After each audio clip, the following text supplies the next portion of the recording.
강의하다가 이제 고린도후서의 5장 17절, 특별히 우리가 하나님 나라 복음 1:1 양육 훈련을 하고 있는 교회인데, 그 교재에 나오는 내용을 기초로 우리가 성찬의 의미를 좀 살펴보려고 합니다. 오늘 말씀의 제목은 그리스도 안에 있으면 이라는 제목으로 말씀을 함께 나누기 원합니다. 예전에 우리 믿음의 선배님들이 우리 대학을 다니는 시절이나 저도 마찬가지인데, 대학 다니는 시절에 캠퍼스에 보면 가끔 가짜 대학생들을 만날 수 있었습니다. 저도 그 대학에 와서 대학생이 아닌데 가짜 대학생 노릇하는 그 친구에게 복음을 전해서 지금 교회를, 제 모교에 잘 다니고 있거든요. 캠퍼스에 가보면 예전에는, 요즘은 어떤지 모르겠습니다, 대학 생활을 함께 합니다. 그리고 대학 학생 식당에 가서 같이 밥도 먹고 심지어 강의도 같이 들어요. 그래서 저 친구는 어느 학과의 복학생인가 보다, 이런 생각을 할 때가 있죠. 아무도 그 사람이 가짜 대학생인지는 잘 알지 못한다는 것입니다. 그러나 언제 드러납니까? 진짜 대학생이 아니기에 공부를 다 마쳐도 다른 사람은 다 대학 졸업장을 받는 졸업식장에서 졸업장을 받지 못합니다. 이유는 무엇입니까? 그 대학에 입학 자체를 한 적이 없기 때문이죠. 이 비유처럼 오늘날 교회를 다니는 분들 중에도 이런 가짜 대학생 같은 분들이 있다는 거죠. 저도 예전에 그랬습니다. 실제로는 예수님 안 믿는데 그냥 교회를 나온 거예요. 그런 분들 중에는 때때로 나는 모태신앙이야, 그러니까 나는 이미 하나님의 자녀야, 이렇게 생각하는 분도 있습니다. 저도 그랬거든요. 또 어떤 분들은 예전에 어릴 적에 주일학교 때 영접기도 하라 그래서 그냥 기계적으로 주문 외듯이 줄줄 따라 했으니까 나는 하나님의 자녀야, 이렇게 생각하는 분도 있죠. 또 어떤 분들은 교회에서 행하는 이런 성찬에 앞서 행하는 학습, 세례 이런 과정을 겪었으니까 나는 하나님의 자녀가 되었어, 이렇게 생각하는 분도 있습니다. 물론 이런 환경이나 이런 과정이 나쁜 건 아닙니다. 필요한 과정입니다. 그러나 그런 과정이 하나님의 자녀가 되는 본질적인 요소는 아니라는 것이죠. 결혼식이, 내가 결혼식에 참여했다고 그 사람하고 결혼한 건 아니잖아요. 밥 먹으러 갔을 수도 있고 축의금 전달하러 갔을 수도 있는 거죠. 이것을 알 수 있는 이유가 뭐냐면, 얼마나 많은 모태신앙 중에 얼마나 많은 가난한 성도가 있습니까? 교회를 안 나갑니다. 영적 기도문을 따라했지만 세상 속에 사는 사람처럼 얼마나 흥청망청 세상을 즐기는 사람이 많습니까? 유럽 교회, 제가 영국과 프랑스 교회 가서 설교를 해보았는데 65세 이상밖에 없어요. 젊은 사람들 아무도 없어요. 근데 제가 물어봤습니다. 유럽 교회 젊은이는 없습니까? 그러니까 유럽에 있는 모든 사람들이 딱 교회에 두 번을 온대요. 한 번은 유아 세례 받을 때, 두 번째는 장례식 때. 그래서 유럽 교회 가보면 유럽 사람들 만나보면 거의 학습 세례를 받은 사람들이 많아요. 그럼 교회는 안 나가죠. 그게 정상일까요? 그러면 무엇이 문제입니까? 이들은 모태신앙, 학습 세례 다 했는데 왜 하나님의 사람으로 살아가지 않는 겁니까? 하나님의 자녀, 성도가 된다는 것은 무엇을 의미하는 걸까요? 정말 예수 믿는 새로운 피조물이 되는 출발점이 뭘까요? 오늘 성경 말씀을 통해서 알 수 있는 것 하나는, 첫 번째는 띄워주시기 바랍니다. 우리가 함께 읽어보겠습니다. 시작. 예수 그리스도를 내 주인으로 모셔드릴 때 자기 중심적인 죄와 그 심판으로부터 구원받을 수 있습니다. 그런 잡다한 그런 문화적인 어떤 의식에 참여하는 게 중요한 게 아니라 내가 예수님을 주인으로 모셔야 된다는 것이죠. 사실 예수를 믿고 거듭나게 되고 하나님의 자녀가 되는 것은 네 가지를 인정하고 수용할 때 된다고 성경이 말씀하고 있습니다. 첫 번째는 하나님이 이 온 우주를, 창세기 1장에 나오듯이 온 우주를 창조하셨기에 하나님이 온 우주 만물과 인간 역사와 문화에 또 내 인생의 주인이구나, 이걸 인정할 때 참 믿음이 되는 거예요. 할렐루야. 한마디로 우리가 신앙 고백에서 중요한 것은 하나님이 정말 내 삶의 주인으로 인정되는가, 그게 중요한 거예요. 주인이 바뀌면요, 삶도 바뀝니다. 제가 예전에 대구 두루공원에서 무료 급식 그 사역을 한 적이 있거든요. 거기에 많은 사람들이 옵니다. 밥 먹으러 오죠. 또 밥 먹으러 온 사람들에게 차비를 주면서 주일날 오면 다시 돌아갈 차비를 준다 그러면 옵니다. 일부 예배 때. 왜 옵니까? 돈 받으러 와요. 밥 먹으러 와요. 그 사람들이 교회 왔다고 그 사람들이 하나님 믿는 건 아니죠. 제가 한 번은 그 중에 한 분에게 예수님이 주인이라고 복음에 대해서 소개하고 그분이 예수님을 하나님을 주인으로 모셨어요. 제가 여러 번 몇 번 이야기한 적이 있는데 그 다음 주일에 왔는데 그분이 평소에는 허름한 차림을 입고 오는데 양복을 입고 왔더라고요. 넥타이를 하고 일찍 왔어요. 그래서 제가 물었습니다. 우리 교구니까 아니 할아버님 왜 이렇게 일찍 오시나요? 그러니까 아니 내가 예수님을 주인으로 모시고 예수님을 예배하러 왔는데 그리고 돈을 드리니까 안 받아요. 내가 이것 때문에 온 게 아니라고 오히려 헌금을 하시더라고요. 그러게 여러분 우리가 거듭나는 신앙은 하나님이 온 우주의 중심이고 모든 걸 만드셨고 내 인생도 하나님 거다 이걸 인정하는 그 믿음에서부터 진짜 믿음이 시작되는 것입니다. 이걸 인정 안 하면 다음 것이 의미가 없어요. 두 번째는 무엇입니까? 진짜 거듭나는 믿음의 두 번째 특징이 뭡니까? 원래 하나님이 주인인데 그동안 어땠다는 거예요. 하나님 없이 살 때 그 주인인 하나님을 투명인간 취급하면서 무시하면서 내가 주인 행세를 하고 살았다. 그게 성경이 말하는 뭡니까? 죄죠. 자기중심성. 내가 주인이었다는 거죠. 그걸 인정하는 사람이 예수를 믿게 됩니다. 성경에 나오는 이 죄라는 단어를 영어로 표현하면 이렇게 되죠. 넘겨주세요. sin입니다. S-I-N. 헬라어로는 하마르티아라고 하죠. 근데 저 단어를 가만히 보면 죄를 잘 설명해 줍니다. 저기 중간에 I가 중간에 있잖아요. 죄의 특징이 뭡니까? 저 글씨에서 알 수 있듯이 내가 인생의 모든 것의 중심이고 내가 왕이고 모든 관계 속에서 내가 기준이다 이렇게 생각하는 게 성경이 말하는 죄입니다. 원래 하나님 것인데 전부 내 거야. 하나님 앞에서 하나님이 주신 것들 이건 원래 내 거야. 내 거니까 하나님 손 떼세요. 이게 죄의 본성입니다. 이러한 죄의 본성을 가진 자기중심성으로 충만한 사람들은 어떻습니까? 사회에 가면 여러 관계 속에서 수많은 갈등과 고통을 야기합니다. 왜요? 내가 중심이니까요. 절대 양보하지 않죠. 내 기준대로 세상이 돌아가야 되거든요. 우리 정치와 또 우리 나라와 우리 사회의 현실을 보면 불의하고 왜곡된 현실을 보면 그렇지 않습니까? 다 자기가 기준이에요. 절대 용서하지 않고 용납하지 않죠. 그래서 우리 사회가 이 모양 이 꼴인 것입니다.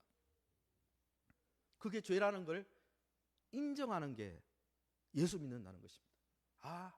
그게 잘못되었구나. 셋째는 무엇입니까? 예수 믿는다는 것은 무엇을 믿는 것입니까? 그 다음에 넘겨주시면요. 이렇게 세 번째 자기 중심적으로 내가 센터가 돼 있어. 아까 SIN에서 I가 센터가 됐잖아요. 내가 중심이 되어서 내가 기준이 되어서 하나님도 무시하고 배우자도 무시하고 사회도 무시하고 관계도 무시하고 내 중심으로 살면 성경은 죽음뿐이라는 거예요. 하나님 분명히 심판하신다는 것이죠. 그리고 그 심판을 피할 수 있는 길은 오늘 그런 자기중심적인 삶을 살면서 하나님을 아프게 하고 주변을 아프게 했던 그 삶의 대가를 예수님이 대신 져주셨는데 내가 이렇게 살아서는 안 되겠구나. 내가 중심이 되니까 하나님을 마음 아프게 하고 주변 사람들을 마음 아프게 하고 나 스스로도 나를 찌르고 이렇게 살면 안 되겠다. 이 예수님의 대속사랑을 받아들이는 게 예수 믿는 거예요. 그래서 어떻습니까? 성경에 로마서 6장 23절에 뭐라고 되어 있습니까? 죄 싹은 죽음이요. 자기중심적으로 살아가면 싹이라는데 자기중심적으로 살아가는 삶을 계속 살아가면 그런 삶이 주는 급료와 폐의와 그 봉급은 뭐라고요? 죽음뿐이라는 거예요. 파멸뿐이라는 거예요. 하나님 심판밖에 없다는 거예요. 그러나 하나님의 선물은 우리 주 예수 그리스도 안에 누리는 영원한 생명, 그 대속의 사랑을 받을 때 그 대속의 사랑을 수용하고 하나님의 용서를 수용하고 하나님의 사랑을 수용할 때는요 하나님의 심판을 면할 수 있다는 것이죠. 그러게 여러분 우리가 믿는 것은 하나님의 공의와 정의로움 때문에 우리가 반드시 심판받아. 왜? 우리는 하나님을 무시하고 투명인 건 취급하고 그리고 내 중심으로 살았기 때문에, 그러면서 다른 사람과의 관계를 깨고 살았기 때문에 나는 하나님의 공의대로 하면 반드시 죽어야 되지만 하나님이 나를 향한 사랑 때문에 예수님이 대신 죽으셨다. 이걸 받아들이는 게 예수 믿는 겁니다. 그리고 마지막은 무엇입니까? 하나님이 주인이셨는데 내가 주인을 아주 무시하고 결국은 이렇게 가면 파멸밖에 없는데, 네 번째는 뭐예요? 네 번째는 우리 함께 읽어보겠습니다. 시작. 예수 안에 하나님의 사랑을 수용하면서 성자 하나님을 다시 삶의 주인으로 영접하는 것입니다.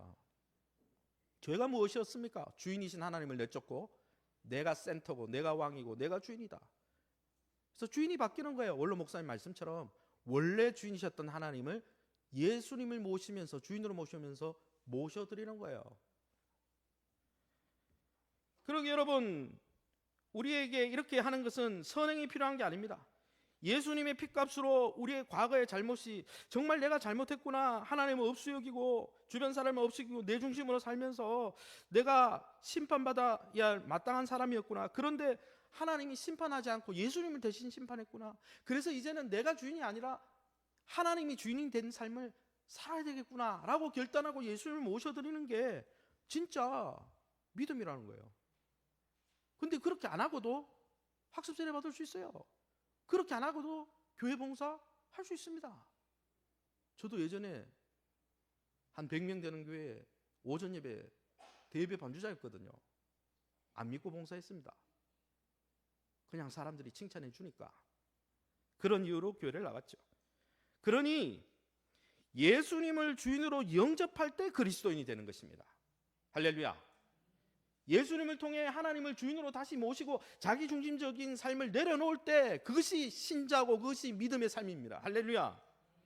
요한복음 1장 12절에 그것을 이렇게 묘사하고 있습니다. 우리 함께 읽어봅니다. 그의 백성은 그를 맞아들이지 않았다. 그러나 그를 맞아들인 사람들 하나님의 자녀가 되는 특권을 주셨다. 여기에 11절에 그의 백성은 그를 맞아들이지 않았다. 그가 예수님을 이야기하는데, 여러분, 예수님께 나오는 사람들을 백성이라 했으면 예수님은 누구라는 거예요? 왕이라는 거죠. 주인이라는 거죠. 그러니 예수님을 모셔드린다는 말은 그의 백성이 왕을 모셔드리지 않았다는 이야기니까, 백성이 나왔다는 것은 그것과 같은 세트 컨셉인 왕이라는 의미가 있는 거잖아요. 그러니 예수님을 왕으로 모신 사람들에게 하나님의 자녀가 되는, 예수님을 주인으로 모신 사람들에게 하나님의 자녀가 되고 하나님이 수용해 주시는 복이 있다는 거예요. 그러기에 영접은 제가 죽을 목숨인데 예수님 생명을 걸고 나를 다시 살려주셨으니 이제는 제가 주인이 아니라 제가 당신의 종이 되겠습니다. 이제부터는 당신을 쫓아다니면서 내 생명을 다시 사는 인생이 되었으니 그 은혜에 보답하면서 예수님을 주인으로 모시겠습니다. 그렇게 살아가는 것입니다. 그런 사람들이 성찬을 받는 것이죠. 여러분, 그분을 예수님을 주인으로 모셔드리지 않는다면 영접은 아무 의미가 없습니다. 그러기에 영접은 자기 중심적으로 살았던 죄를 해결하고 하나님 앞에 주인의 자리를 넘겨드리고 자신을 바로 세우는 것이 영접이라는 것이죠.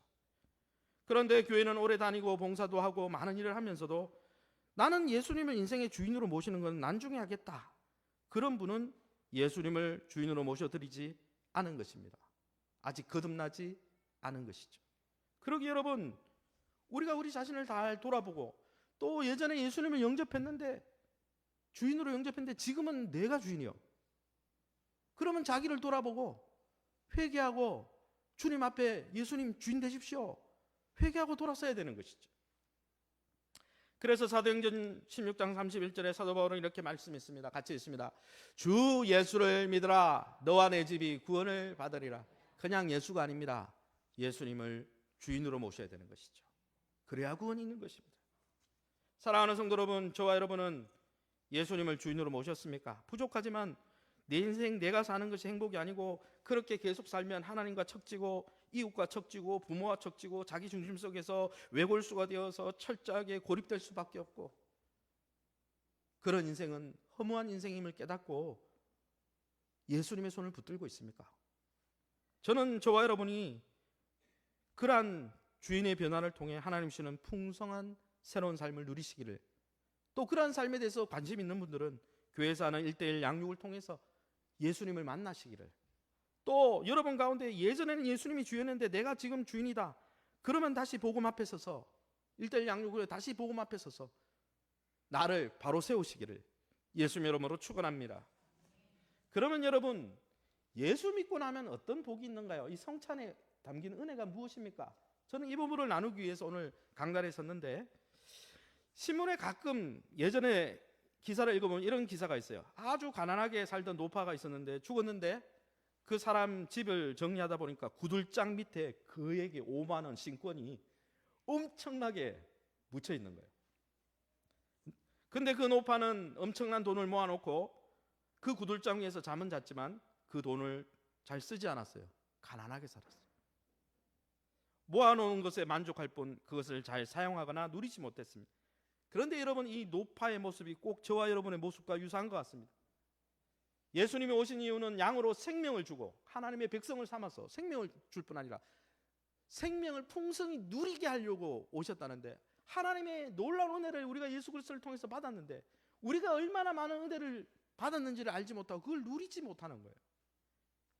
그러면 여러분, 예수님을 믿고 예수님을 주인으로 모시고 하나님의 언약 백성으로 이 피언약에 동참할 때 예수님 통해서 어떤 엄청난 일이 일어났습니까?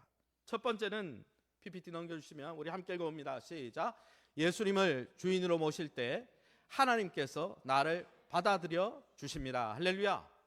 예수 안에서라는 표현이, 그리스도 안에서라는 표현이 성경에 많이 나오는데, 그 말은 예수님을 주인으로 모신 가운데라는 뜻입니다. 여러분, 우리가 예수님을 주인으로 모시면 어떤 일이 있습니까? 하나님이요, 우리가 실수투성이고 실패투성인데 그런 우리를 입양해 주시고 자녀로 받아주시고 백성으로 삼아주시고 사랑의 대손으로 수용해 주시고, 할렐루야. 로마서 8장 15절에 그래서 제가 읽어보겠습니다. 여러분이 받은 성령은 여러분을 하나님의 자녀가 되게 하는 영입니다. 그 성령을 의지하여 아바 아버지라 부를 수 있습니다. 여러분, 하나님이 우리가 냄새나고 지저분하고 실패하고 형편없이 살아도 두 번 생각하지 않으시고 예수를 주인으로 받을 때 우리에게 양자의 영 성령을 부으셔서 우리를 그의 자녀로 그냥 품에 안아주신다는 것입니다. 할렐루야.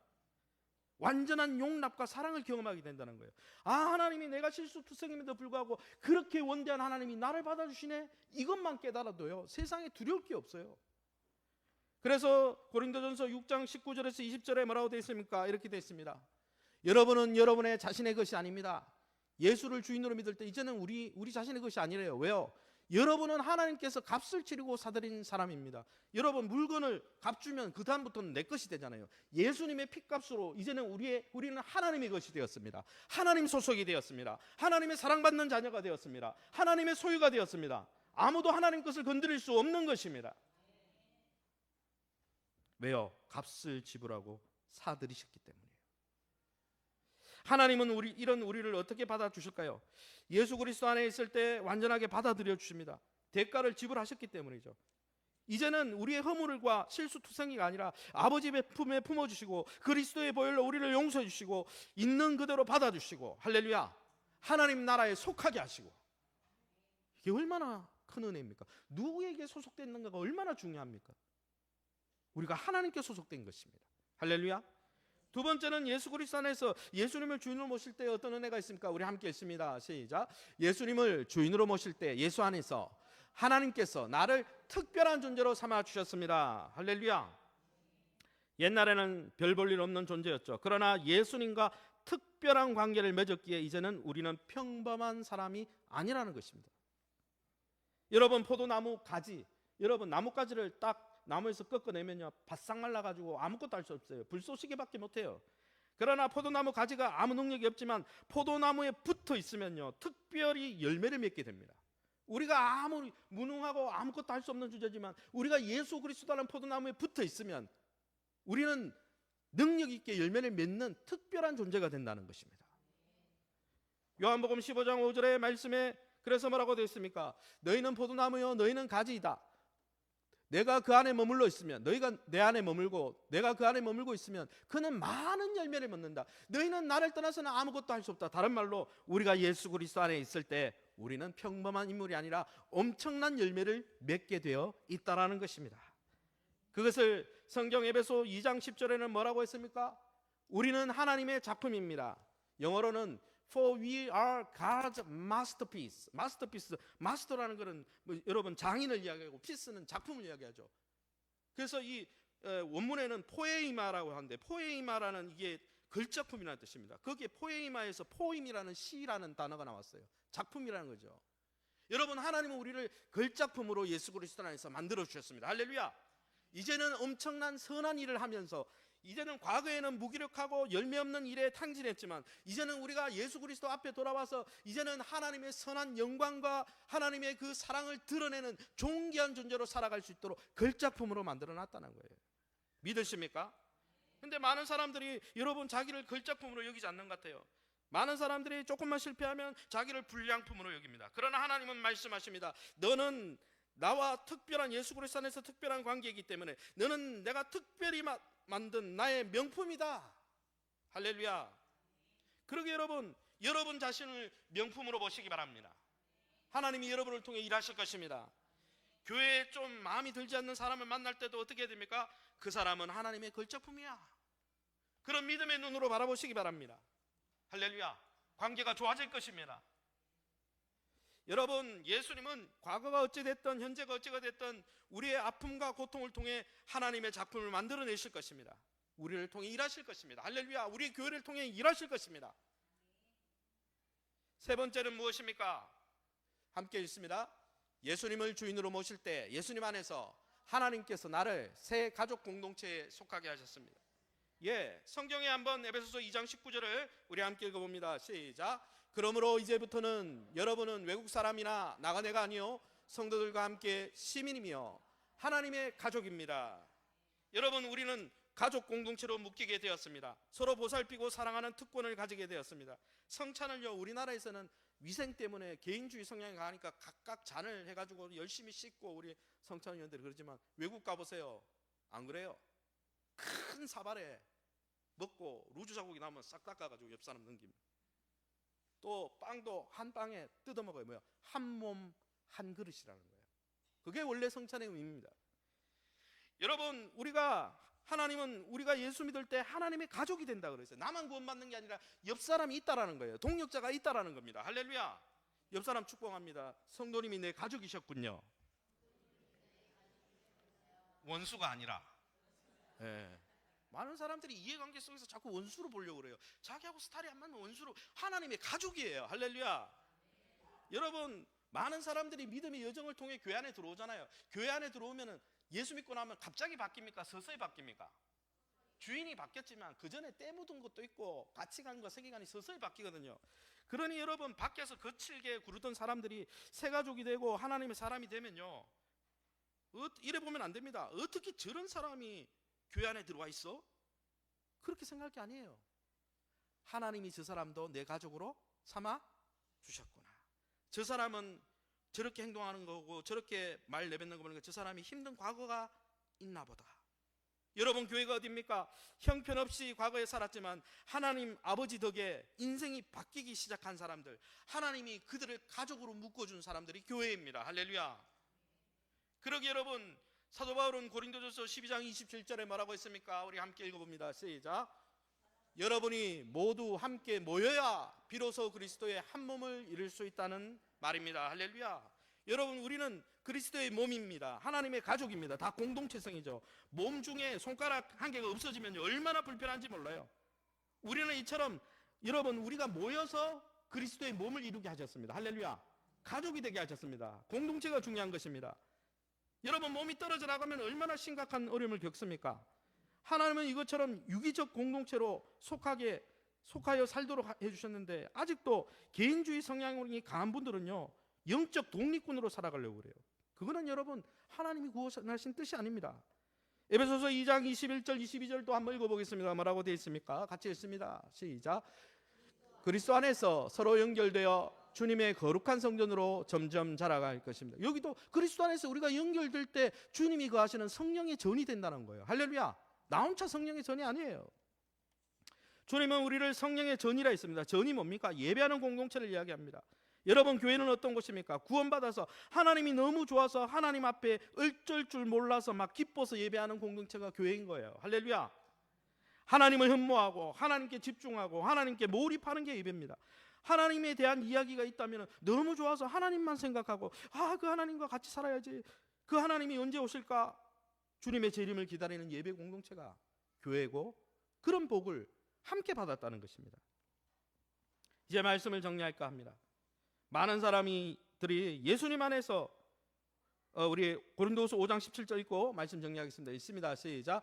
누구든지 그리스도 안에 있으면 그는 새로운 피조물입니다. 옛것은 지나갔습니다. 보십시오, 새것이 되었습니다.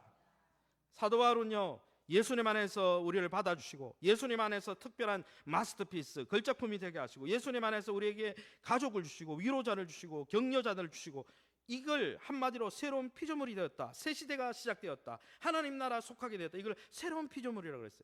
그러나 많은 사람들이 이걸 확신하지 못하고 삽니다. 어떤 분들은 예수님을 통해 나를 늘 하나님이 받아주시고 이해해 주시는데 하나님이 지금도 나를 미워하실 거야, 내가 조금만 잘못하면 책망하시고 두꺼운 안경테를 쓰시고 나를 심판할 거야, 이렇게 확신합니다. 또 어떤 분들은 예수님 안에서 특별한 마스터피스, 걸작품이 되었는데도 불구하고 자신의 삶을 보면서 난 별 볼 일 없는 존재야, 내 인생에 뭐가 특별한 게 있겠어, 내 인생에 무슨 선한 게 있겠어, 내 미래는 없어, 이렇게 확신합니다. 또 어떤 분들은 예수님을 통해 우리가 가족 공동체에 속했는데 나는 여전히 외로워, 나는 혼자야, 내 옆에 아무도 없어, 이렇게 확신합니다. 왜 하나님이 하신 일을 믿지 않습니까? 그러기에 저와 여러분이, 그러니까 우리가 생명력을 누릴 수가 없는 거예요. 그러니 저와 여러분이 예수님 안에서 하나님이 늘 우리를 받아주시고 예수님 안에서 하나님이 우리를 통해서 큰 일을 행하실, 우리를 걸작품으로 삼아 우리 인생을 펼쳐가시고, 그런 우리가 외로울까 봐 우리에게 영적 가족을 주셨다는 사실을 늘 확신하면서 이 복을 누리시기를 예수 이름으로 축원합니다.